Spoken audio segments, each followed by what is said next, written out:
नमस्ते, मैं हूं दिग्विजय सिंह और आप देख रहे हैं न्यूज पथ।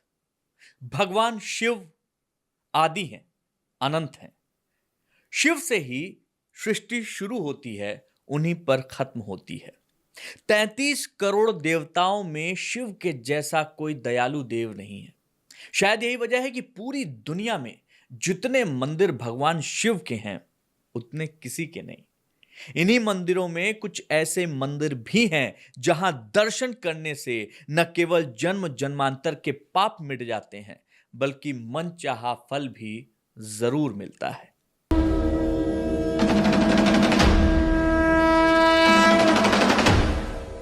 भगवान शिव के सबसे प्रमुख मंदिरों में से एक है उज्जैन का महाकाल मंदिर। यह मंदिर शिव के 12 ज्योतिर्लिंगों में से सबसे प्रमुख मात्र ऐसा ज्योतिर्लिंग है जो दक्षिण मुखी शिवलिंग जहां स्थापित है। ऐसी मान्यता है कि बाबा महाकाल के सामने सिर झुकाने वाले को यमराज कर्मों की सजा से मुक्त करके सीधे स्वर्ग भेज देते हैं। इस मंदिर में आम लोगों से लेकर फिल्म स्टार्स, क्रिकेटर, बड़ी बड़ी हस्तियों का तांता लगा रहता है। जो भी आता है खाली हाथ नहीं जाता, मुंह मांगा वरदान लेकर ही जाता है। भगवान शिव की साक्षात कृपा यहां से प्राप्त होती है।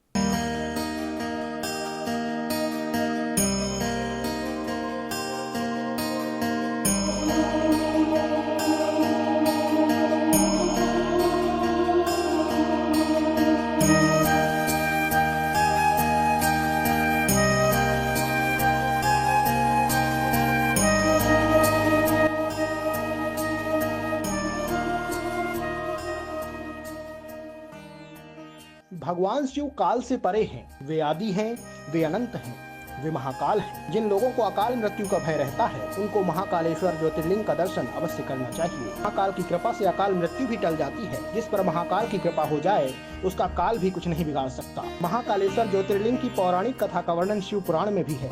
आइए जानते हैं उज्जैन में कैसे विराजित हुए भगवान महाकाल। शिव पुराण की कथा के अनुसार उज्जैनी में चंद्रसेन नाम का राजा शासन करता था, जो परम शिव भक्त था। भगवान शिव के गणों में से एक मणिभद्र से उसकी मित्रता थी। एक दिन मणिभद्र ने राजा को एक अमूल्य चिंतामणि प्रदान की, जिसको धारण करने से चंद्रसेन का प्रभुत्व बढ़ने लगा। यश और कीर्ति दूर दूर तक फैलने लगी। दूसरे राज्यों के राजाओं में उस मणि को पाने की लालसा जाग उठी। कुछ राजाओं ने चंद्रसेन पर हमला कर दिया। राजा चंद्रसेन वहां से भागकर महाकाल की शरण में आ गया और उनकी तपस्या में लीन हो गया। कुछ समय बाद वहां एक विधवा गोपी अपने 5 साल के बेटे के साथ पहुंची। उसका बेटा राजा को शिव भक्ति में लीन देखकर प्रेरित हुआ और वह भी शिवलिंग की पूजा करने लगा। बालक शिव आराधना में इतना लीन हो गया कि उसे माँ की आवाज भी सुनाई नहीं दे रही थी। उसकी माँ उसे भोजन के लिए बार बार आवाज लगा रही थी। बालक के न आने पर गुस्साई माँ उसके पास गई और उसे पीटने लगी। शिव पूजा की सामग्री भी फेंक दी। बालक माँ के इस व्यवहार से बहुत दुखी हुआ। तभी वहाँ पर एक चमत्कार हुआ। भगवान शिव की कृपा से वहाँ एक सुंदर मंदिर निर्मित हो गया, जिसमें दिव्य शिवलिंग भी था और उस पर बालक द्वारा अर्पित की गई पूजा सामग्री भी थी। इस तरह से वहाँ पर महाकालेश्वर ज्योतिर्लिंग की उत्पत्ति हुई। इस घटना से उस बालक की माँ भी आश्चर्यचकित हो गई। जब राजा चंद्रसेन को इस बात की सूचना मिली, तो वह भी महाकालेश्वर ज्योतिर्लिंग के दर्शन करने पहुँच गया। जो राजा मणि के लिए चंद्रसेन पर हमला कर रहे थे, वे युद्ध का मार्ग छोड़कर महाकाल की शरण में आ गए। इस घटना के बाद से ही भगवान महाकाल उज्जैनी में वास करते हैं। जिस प्रकार से काशी के राजा बाबा विश्वनाथ हैं, वैसे ही उज्जैन के राजा भगवान महाकाल हैं। क्या आपने उज्जैन जाकर कभी भगवान महाकाल के दर्शन किए हैं? हमें कमेंट करके बताइए। खबर पसंद आई हो तो आपके अपने चैनल न्यूज पथ को लाइक, शेयर, सब्सक्राइब करना ना भूलें। धन्यवाद।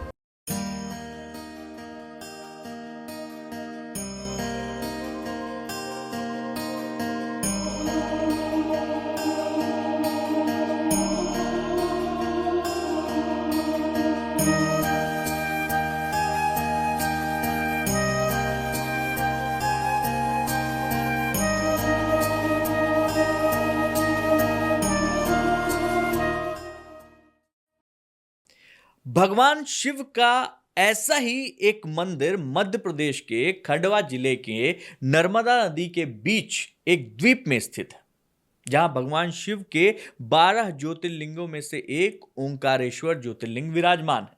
यहां प्रतिदिन यह मान्यता है कि रात में भगवान शिव साक्षात शयन के लिए आते हैं।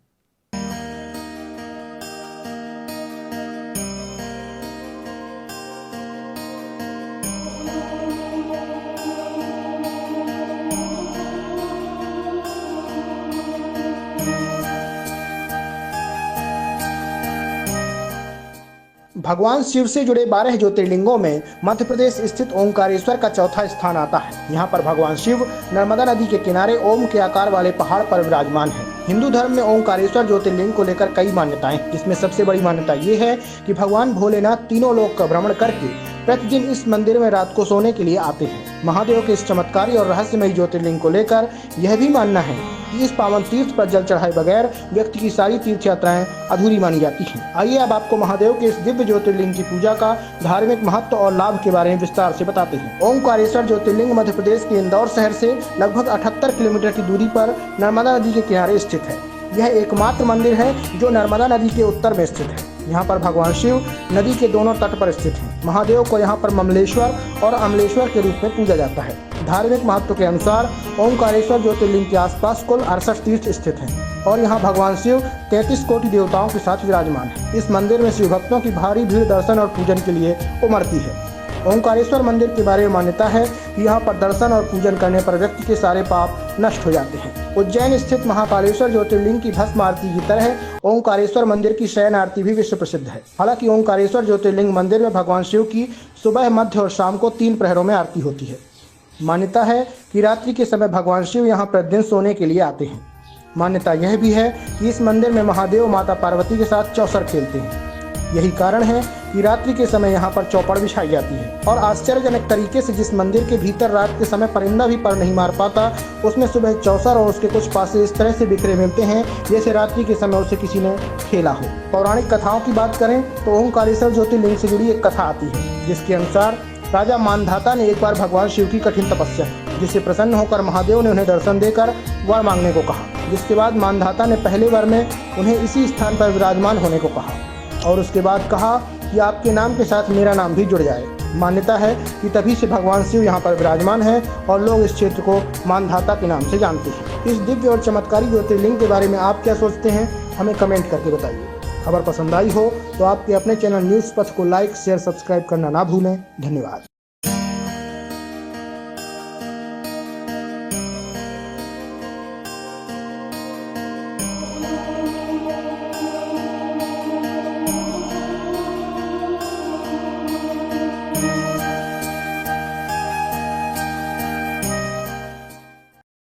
भगवान शिव के मंदिरों की बात हो और 4 धाम का जिक्र ना आए, भला कैसे हो सकता है। अपने जीवन काल में कम से कम एक बार हर कोई 4 धाम की यात्रा का सपना देखता है, अगर वो सनातनी है तो। 4 धाम की यात्रा के बाद जीव के मोक्ष का मार्ग प्रशस्त हो जाता है।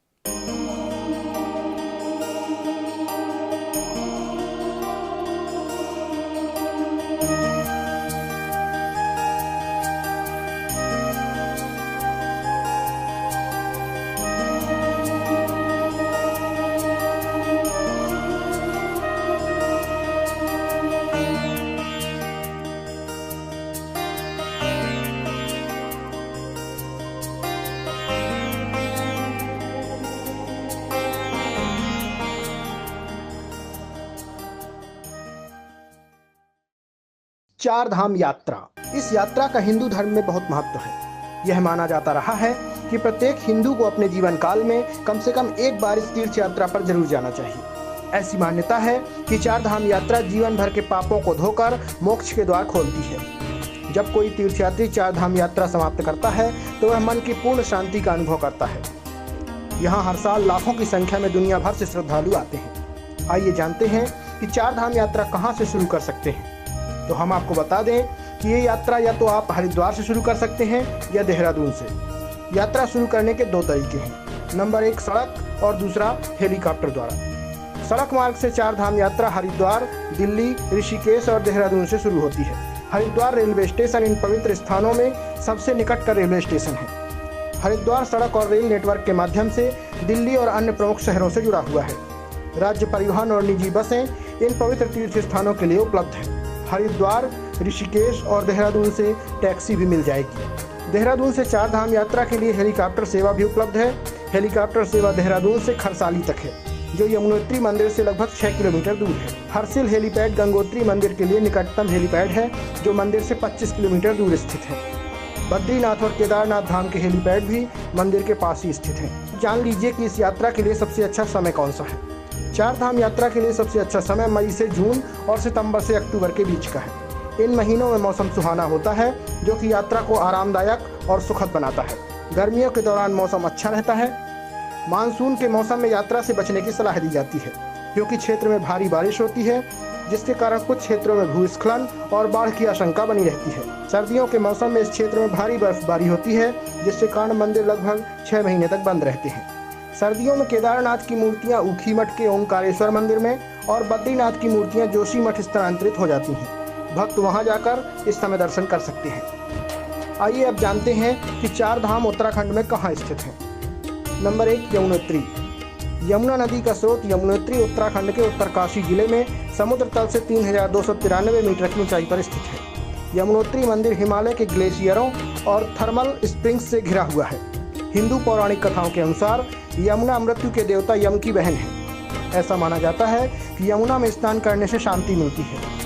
यहाँ से देहरादून 182 किलोमीटर की दूरी पर स्थित है और हरिद्वार 226 किलोमीटर दूर है। नंबर 2, गंगोत्री। यह मंदिर देवी गंगा को समर्पित है। हिंदू पौराणिक कथाओं के अनुसार गंगोत्री धाम वह स्थान है जहां गंगा नदी स्वर्ग से उतरी थी, जब भगवान शिव ने उन्हें अपनी जटाओं से छोड़ा था। समुद्र तल से 3042 मीटर की ऊंचाई पर स्थित गंगोत्री उत्तरकाशी जिले में स्थित है। यहां से हरिद्वार 285 किलोमीटर और देहरादून 240 किलोमीटर है।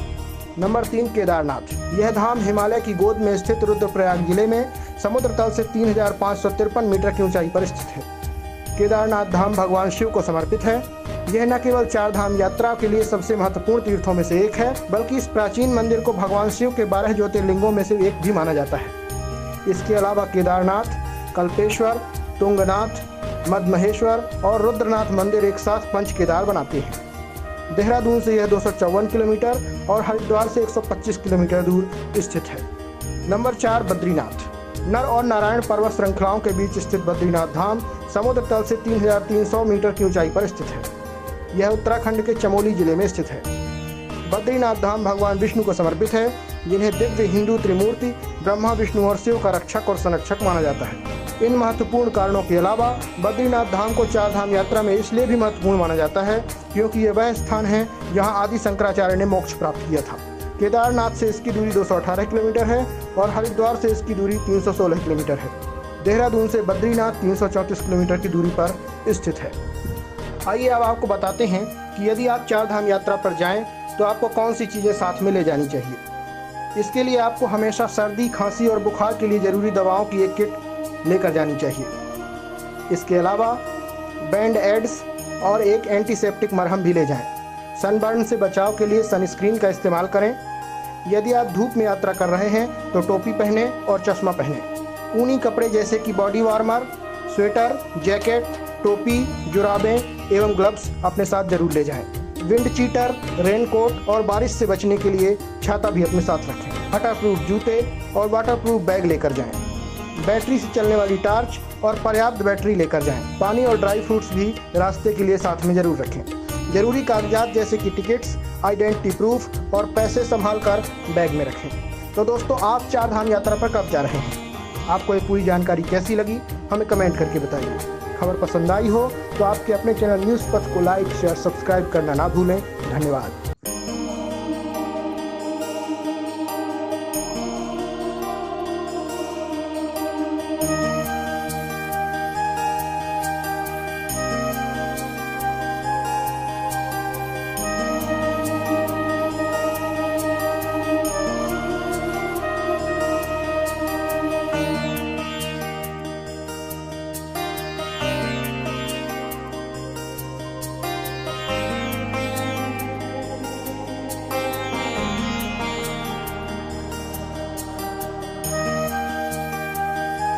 तो ये थी भगवान भोलेनाथ पर न्यूज़ पथ की खास पेशकश। आपको ये कार्यक्रम कैसा लगा कमेंट करके जरूर बताइएगा। हर हर महादेव।